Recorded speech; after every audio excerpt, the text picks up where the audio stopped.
I like the idea of talking about, accountant 1.0, accountant 2.0, and accountant 3.0.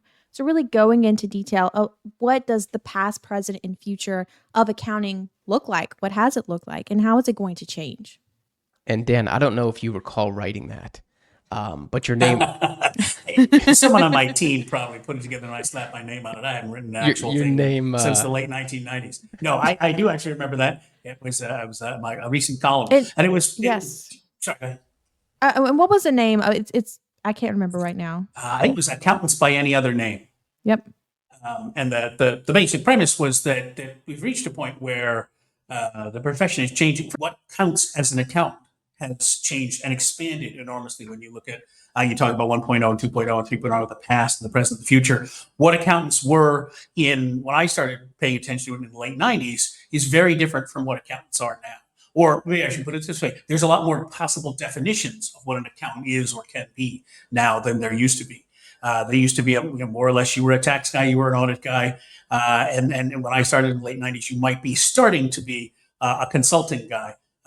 Now, one, you're not necessarily a guy because the number of women in the profession has expanded enormously to the point where it's roughly 50% women, though that falls apart a little bit at the partnership level, the leadership level. But two, the range of things that an accountant can be and that an accounting firm can do has expanded so much that it reached the point, and that was sort of the real point of the article, was that it's kind of hard to define what an accountant actually is because accountants are doing all these amazing and different things, right? They're doing forensic accounting and they're doing consulting and they're doing advisory work and they're doing a lot of the basic sort of stuff about accounting, right? They're doing bookkeeping and they're doing taxes, obviously, and they're doing audit and assurance work.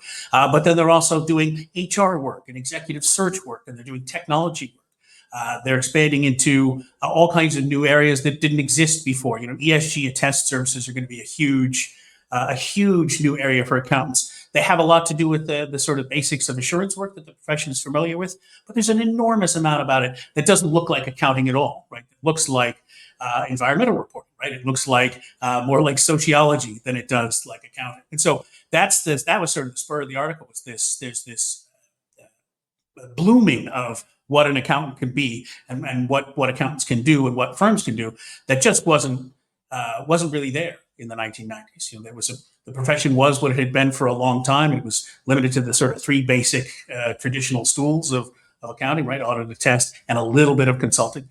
Audit, attest, tax, a little bit of consulting, and now it's kind of how do you even decide what an accountant is, other than they call themselves that.